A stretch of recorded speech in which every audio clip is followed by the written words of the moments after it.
In the last 5 years, we've had something appear that most of us hadn't seen in our lifetimes, which was the emergence of the hive mind, of the totalitarian um, expression of the human psyche, where the herd basically was whipped into a frenzy of believing that a tiny invisible particle was going to kill a huge number of people within the population.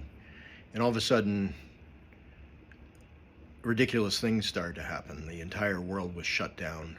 The economic activity destroyed. People's livelihoods were destroyed. They got a pittance thrown to them by the government in many places while they were being harassed and locked down in ways that nobody really had seen in their lifetimes, unless you happen to live in some sort of totalitarian country.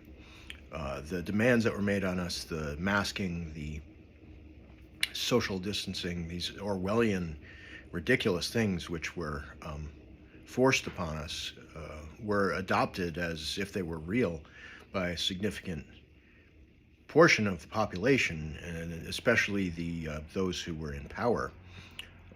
Saw no problem with creating this amazing dystopia that came upon us. So there were a lot of people who saw through this from the beginning, and didn't have a language or a mental capacity to really understand what was going on. A lot of these people turned towards a reactionary conservative mindset, which brought them generally to Christianity, for a lot of people. A lot of the people who were atheists or secular or maybe mildly Christian previously, they saw what they perceived to be a satanic thing going on. This was very common for people to start to express this, their idea that this, what was going on was satanic, that this was an expression of some sort of satanic force that's outside of humanity, but takes over people essentially when they become vulnerable to this kind of thing. And the trauma of being told that we're all going to die of a respiratory virus, this played upon our trauma, our fear, our sense of helplessness in a way that was hard to imagine happening prior to that. But it did. It happened, and people became monsters.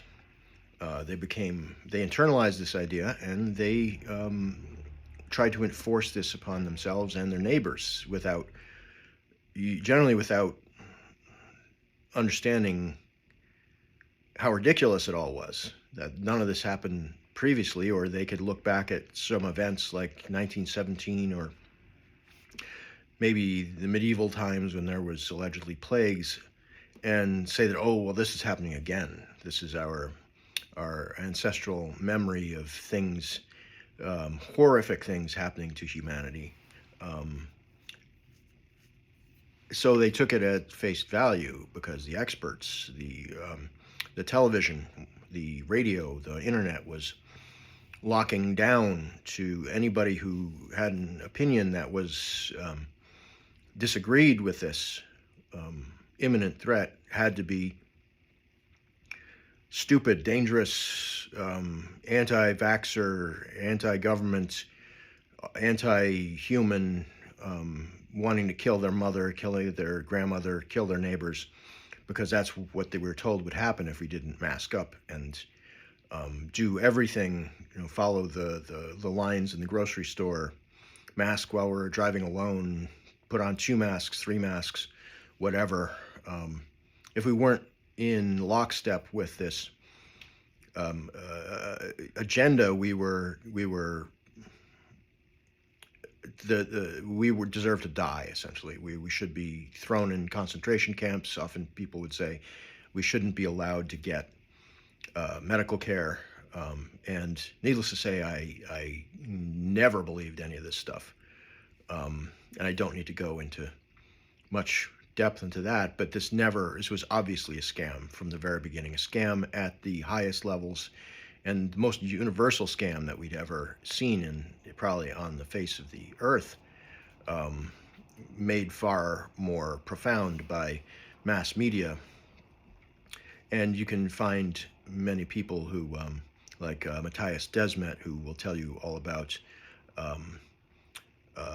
mass psychosis, how this is something that's, it's one of the building blocks of totalitarianism. And what we were seeing was totalitarianism across the globe, with very few exceptions, people falling into a totalitarian mindset. So, as I've said, there's people who saw this happening, and they were, they fell immediately into a Christian sort of cosmological viewpoint, where this had to be Satan, this had to be some sort of satanic force. And all of a sudden we had pictures of Moloch from the Middle Ages or prior to that coming out, where the children were being eaten or incinerated to appease this god.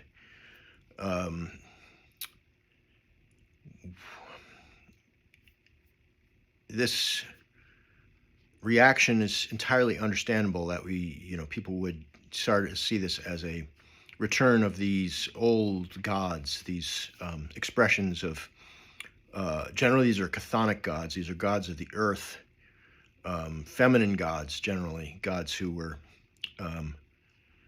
either of the earth or represented some sort of aspect of goddess worship, often, although you'll find, Baal or other ones which were generally considered more celestial gods.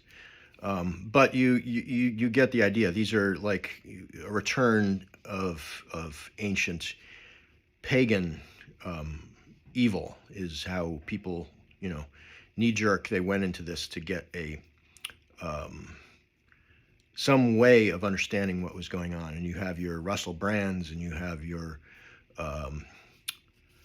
Jordan Petersons, who really went straight down that rabbit hole. And this was pretty convenient too for them, because this got them press, this got them a sort of a immediate following. They were already had followings, and they were already, sort of outsiders, but this really put them in a place where they were able to capitalize on that. And you can't, in many ways, blame them for doing this. But this brings back this dynamic of pagan versus Christian. What's evil? Where's evil? So we're back in this territory where you have a lot of influential alternative thinkers looking back into history and saying this is just this is all a manifestation of ancient pagan evil. But this, as somebody who's long held ideas of what a god is and what gods mean in a pagan pantheistic way of looking at the world, this got super dangerous really quick, because this goes back to this hard dualism. So the hard dualism being, you've got a good god and an evil god, and we should all be trying to wipe out the evil god. And it also brings us back to a Gnostic way of looking at the world, where the body is essentially evil. The this whole play into existence is an illusion. It's all brought to you by some sort of demiurgic force that is all just trying to enslave you into this self-destructive way of looking at the world. And all you need to do is get gnosis. You need to get knowledge, and then you'll escape this evil plane of existence. And of course, COVID was an extraordinary example of that, where the technocrats were telling us that this is there's always just another mutated virus around the corner in the woodpile gonna jump out and kill you if you don't do exactly what they say. That's also this materialistic Gnosticism, where you've got to follow the dictates of the state in order to thrive. And well, actually, you can't thrive here. You're just always going to be surviving, dodging the next super dangerous pandemic that's going to, their next pharmaceutical potion is going to save you, and then it's going to be mRNA, it's going to be nanotechnology, it's all going to be the next thing that's going to fend off the next evil force that's waiting in the environment to come out and kill you. So you can see mainly the Christian millenarian slash Gnostic progressivist view of the world is just the flip side of the materialist cult, a cult of technology, a cult of futurism, which goes back extremely far. The cult of futurism, of technology, technocracy, is sort of the inheritor of the Gnostic viewpoint, looking for some sort of utopia on Earth that can be brought by, just give the scientists another couple $1 billion to figure out the next thing, which is going to, keep cancer from killing us all, or, what have you. It's all a scam.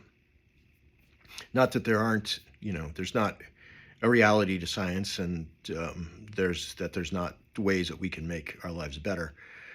And that not research, is not a bad thing. Of course, it's a good thing, but where we're at right now is a scam. It's a scam. We're not moving towards perfection. Most of the potions they're giving us are extremely toxic, and they cause a small book full of side effects that are generally worse than what you would get if you didn't take them.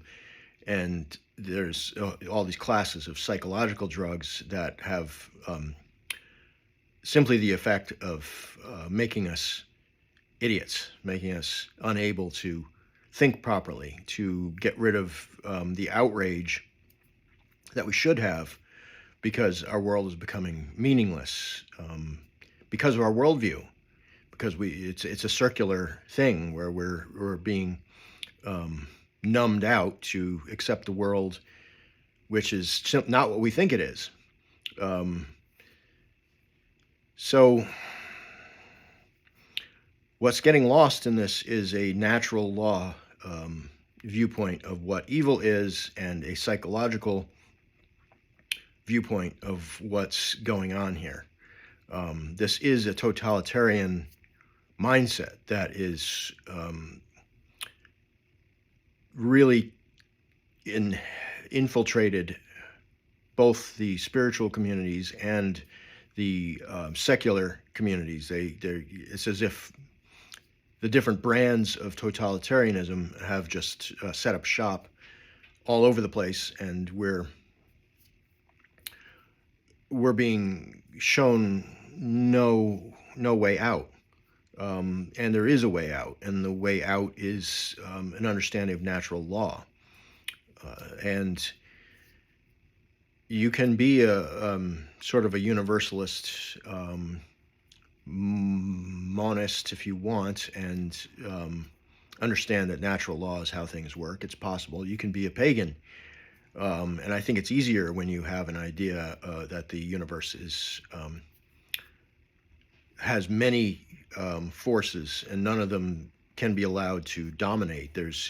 If you go back to the Taoist principles, you will see there's a great void from which one thing emerged, and that thing started to understand that it was not the same as the void, and by doing that, there became two, and there became awareness of those, within that, and it divided into three. And from the three, you get 10,000 things, meaning all of things spring out of a trinity, which is, of course, Christianity has the Trinity, and it's a butchered idea. It's a very difficult idea to understand unless you are willing to go back to there being a god and a goddess through which all creation happens. The idea of the Father Sky and Mother Earth is really the essence of all religion. You can't escape it. Monotheists, you can't escape it. If you look at the feminine as being evil, you still haven't escaped it. If you think that all the world needs is the goddess to return and mete out justice, like the modern neo-pagan feminists, you're also in that, but you're at war with it. Both sides are at war with it, and in natural law, you're not at war with it. You can see what's unacceptable. You have to advocate for yourself. This is not solipsism, but the world operates through people advocating for their own self-interests. If we abdicate our ability and our will to advocate for our own self-interests, we lose everything. That doesn't mean you don't have to sacrifice for yourself to act for your self-interest. Of course, this is not cowardice, and this is not solipsism. But when you've put a greater good that's outside of yourself ahead of everything, you are losing the plot line. You are in line to be swallowed up into these totalitarian, self-negating, self-hating cults. What I am proposing is breaking free of these cults, and if you look at the work of people like Michael Tsarian, of Truth Warrior, you will find that these people are, and dozens of others, the people whose shoulders they stand on and I stand on, we're looking for natural law. We're looking for some, how the universe really works. And if you fall into these cult-like mindsets, you have lost the plot line, and there is a way out. You can get out of that. There is hope. You can see people trolling the people like myself or others who advocate for natural laws. They'll tell you that Trump is a Zionist or like all these things, and that's their missing point. They're like, yeah, maybe he is. That I'm not. I don't care. I mean, to an extent, I'm going to be questioning him and anybody else. But anybody who's going to stand up to international globalist UN style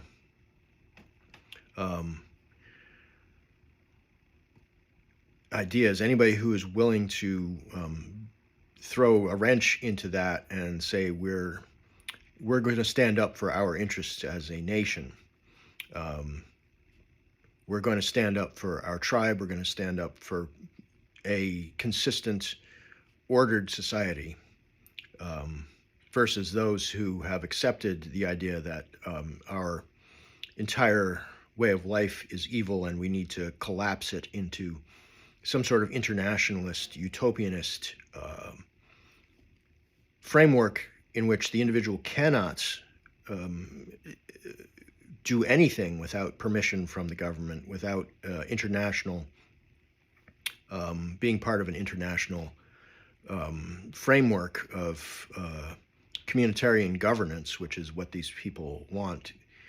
Um, we have to stand with those people, and we have to watch them like hawks, because they might even inadvertently, because of the things they don't know, because of their mistaken ideas, which undoubtedly Trump has dozens of them, mistaken ideas. We have to keep on top of these people without um, undermining what they're doing or inadvertently supporting the those who want to stick us into a gulag, essentially a digital gulag. If anything, Trump doesn't understand that particular part and is willing to throw billions of dollars into AI and other debacles that are utterly corrupted. They're bubbles. They're not going to work in the long run. They're being oversold like everything else, and they're part of that technological utopian progressivist mindset. They're just simply not going to work the way people want them to. They're having hallucinations all over the place, like the Oracle at Delphi, like a drugged out Sybil kid who's got no idea how the world works, but has been stuck in a cave all its life and told that it's great. That's what our AI, our large language models are. It's got no intelligence whatsoever. It's pure hallucination, and it's hedging its bets because other people, Reddit and other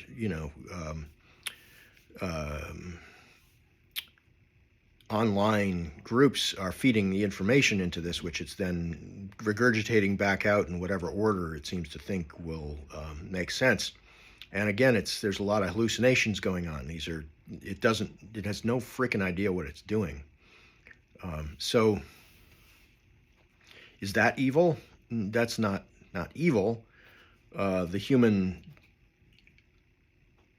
desire to believe in something like a machine messiah, is that evil? Well, in essence, that's pretty close to evil, because it's placing it's trying to get rid of our sovereignty, saying that humanity can't act on its own volition to make the world a better place. It's just like the Wizard of Oz. There's a guy behind there. There's somebody who's feeding information into it and turning on and off the bumping up the frequencies in certain areas. People have done studies and shown that AI are in different large language models. It's making decisions about whose lives are valuable, and you can ask it to tell you, and it will tell you how it values Pakistani lives versus American lives, or French lives versus Nigerian lives. And generally, it's been set to value the lives of brown people or yellow people over white people. It's not equal, and that's not surprising, because it came out of this so much woke fuckery was put into it from the very beginning. These ideologues trying to be politically correct, going way past what they should do to try and create some sort of social justice, has turned the machine into a sociopath or a psychopath at the very least. It's not okay the direction it's going, and we can't live with these types of delusion. This is going to be the end of us if we're putting our faith in these things as if they were, these were gods, as if these were somehow machines that have been placed here to save us and bring us out of our delusions. It's hallucinating. We're not.